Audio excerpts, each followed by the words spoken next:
Hello guys, welcome to my YouTube channel. इस channel पर मैं स्टडी अब्रॉड वीडियोस लाती हूँ। आपसे रिक्वेस्ट है आप इस चैनल को प्लीज़ सब्सक्राइब कर लीजिए।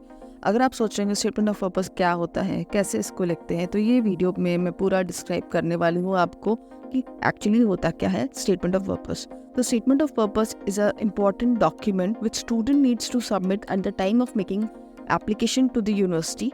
और इसका इंपॉर्टेंस बहुत ज़्यादा होता है, आप इस बात से समझ सकते हैं। अगर आपका स्टेटमेंट ऑफ पर्पस में एक भी लाइन गलत होगी, यूनिवर्सिटी विल नॉट फील कि स्टूडेंट जेन्युइन है, सो दे may give you rejection.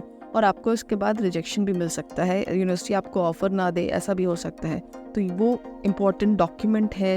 It is equivalent to your, समझिए आपके एकेडमिक डॉक्यूमेंट जितने इंपॉर्टेंट होते हैं उसी के बराबर ही आपका स्टेटमेंट ऑफ पर्पस भी है। बिकॉज बिना इसके बहुत सारी यूनिवर्सिटीज़ एप्लीकेशन एक्सेप्ट ही नहीं करती हैं। आपका एप्लीकेशन सबमिट ही नहीं होगा अगर स्टेटमेंट ऑफ पर्पस नहीं लिखा होगा आपने।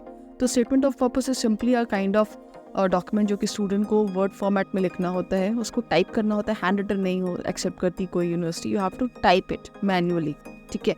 और it can be submitted in the word format और it can be into PDF। आप वर्ड को PDF में कन्वर्ट करके भी सबमिट कर सकते हैं। तो ये एक इंपॉर्टेंट डॉक्यूमेंट होता है जो स्टूडेंट की पूरा फ्रॉम हर अकेडमिक्स, क्या बैकग्राउंड क्या है स्टूडेंट का, why he is looking for that country, why they are not choosing their home country to study, what are the course curriculum they are going to study, what the course they have chosen. ये सारी चीज़ें student को उसमें mention करनी होती है। इसके अलावा they have to mention like how this course is related to your previous studies, what is the course curriculum, आप उस जो कोर्स में आप अप्लाई कर रहे हो उसके बारे में आप क्या क्या जानते हो, आप उस यूनिवर्सिटी को क्यों चूज़ कर रहे हो, उस कंट्री को क्यों चूज़ कर रहे हो। फाइनली आपको कंक्लूड करना होता है कि आप उस कोर्स को करने के बाद आप प्लान क्या कर रहे हो। You want to stay in the country, you want to return back to your home country.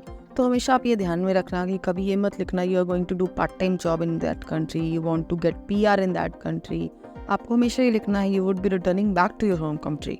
तो this is the thumb rule जो आपको स्टेटमेंट ऑफ पर्पस में ज़रूर से ज़रूर ऐसा मेंशन करना है that you will be returning back to your home country. Statement of purpose सबसे इंपॉर्टेंट रोल प्ले करता है जहाँ पर आपका गैप होता है। It can be in your work experience, it can be in your academic. अगर आपने 12th के बाद 2 साल का ड्रॉप लिया है, अगर आपने ग्रेजुएशन के बाद 1 साल का प्रिपरेशन में टाइम लगाया है, तो ये सारी मेंशन कर सकते हो। And you need to mention the reason.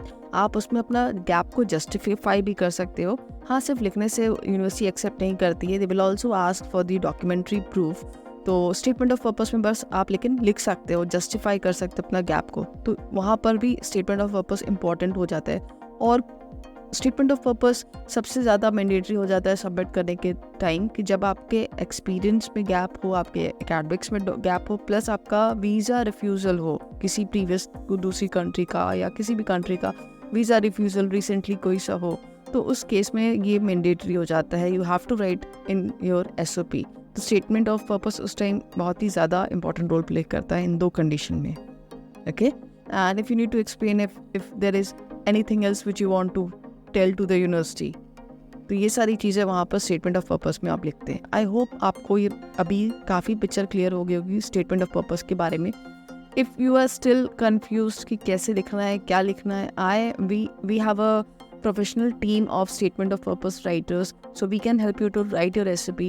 You just need to call us on the given number and we will be helping you to write your statement of purpose, which will help you to grab the seat. Thank you.